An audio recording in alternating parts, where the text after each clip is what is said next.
Elon Musk जो कि एक साउथ अफ्रीकन और कैनेडियन बिजनेस मैग्नेट है जिनका जन्म हुआ था 28 जून 1971 में साउथ अफ्रीका में।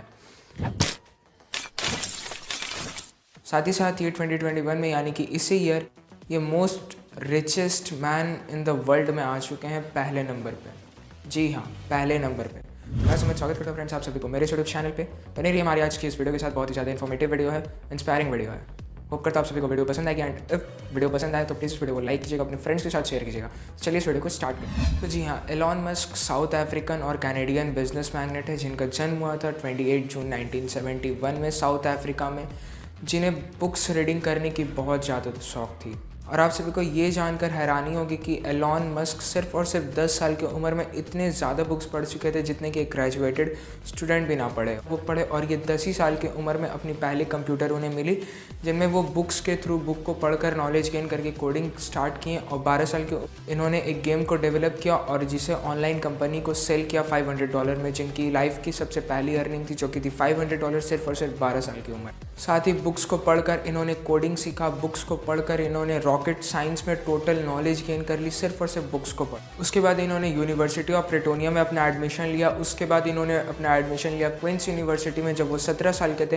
फिर वो ट्रांसफ़र गए यूनिवर्सिटी ऑफ पेंसिल्वेनिया में, जहाँ इन्हें डुअल बैचलर्स डिग्री मिली फिज़िक्स में और इकोनॉमिक्स में। उसके बाद ये 1995 में कैलिफोर्निया मूव हुए जहाँ पर इन्होंने PhD करा अपने फिज़िक्स में और मटेरियल साइंस में।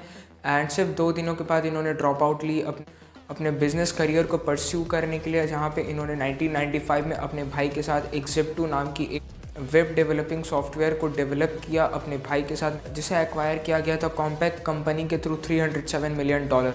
उसके बाद इन्होंने X.com एक ऑनलाइन बैंक को फाउंड किया जो कि कन्फिनिटी कंपनी के साथ मर्ज हुई थी 2000 में, जिसे बाद में आकर नेम दिया गया एज अ पेपाल। जी हाँ, पेपाल इसे नाम दिया गया, जो कि कन्फिनिटी के साथ मर्ज हुई थी 2000 में।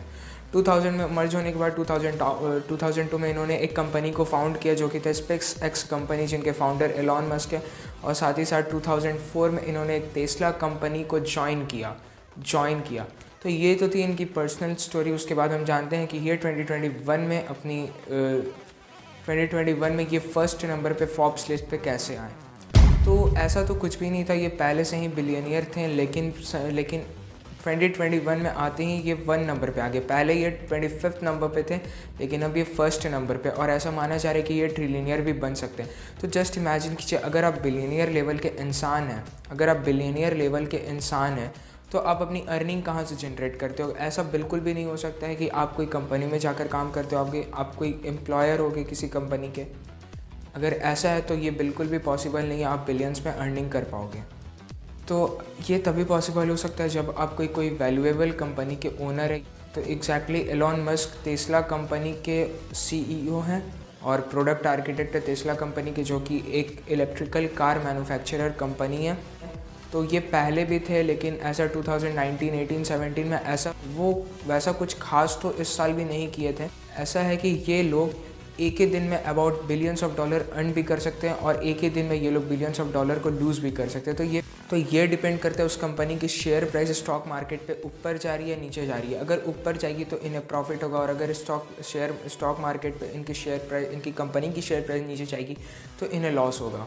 2020 के बिगनिंग में इनकी नेटवर्थ अबाउट $27 बिलियन थी एंड अभी इनकी नेटवर्थ अबाउट $190 बिलियन तक पहुंच गई है। इसका मतलब है कि इन्होंने जेफ बेजोस को भी पीछे छोड़ दिया है, जो कि अमेज़ॉन की मालिक है। म्यूजिक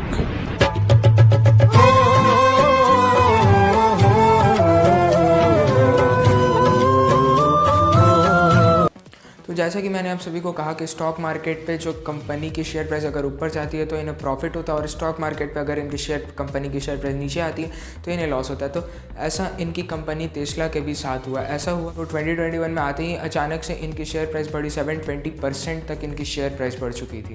तो ये था एक्चुअल रीज़न।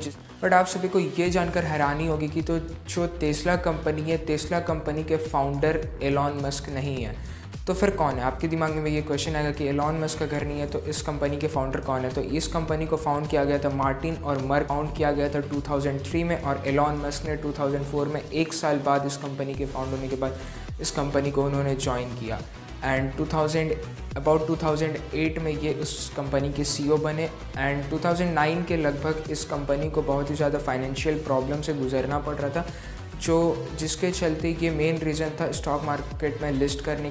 टेस्ला कंपनी को 2010 में स्टॉक मार्केट में लिस्ट किया गया एंड तो 2010 में इनकी कंपनी की एक शेयर प्राइस थी $17। तो 2021 में इनकी एक शेयर प्राइस का प्राइस है $854 और इस कंपनी की मार्केटाइजेशन अबाउट $800 बिलियन से भी ज़्यादा है। तो $800 बिलियन से भी ज़्यादा है, जिसके चलते ये कंपनी मोस्ट वैल्यूएबल कंपनी के 5th नंबर पे आती। सिर्फ इतना ही नहीं, अगर इस कंपनी की शेयर प्राइस ऐसे ही बढ़ती रही तो एलॉन मस्क पूरे वर्ल्ड के सबसे पहले ट्रिलियनियर इंसान भी बन सकते हैं एंड अभी प्रेजेंटली वो सेंटी बिलियनियर भी बन चुके हैं। सेंटी बिलियनियर उस टाइम को कहा जाता है जब एक पर्टिकुलर इंसान बिलियन में सेंचुरी हिट कर दी हो। इस वीडियो में एलॉन मस्क के बारे में इतना ही। अगर आप सभी को इसी तरीके के और भी वीडियोस, इंफॉर्मेटिव वीडियोस चाहिए तो आप सभी को इस चैनल को सब्सक्राइब करना होगा, बेल आइकन को भी ज़रूर से प्रेस करें। मिलते हैं आप सभी से नेक्स्ट वीडियो।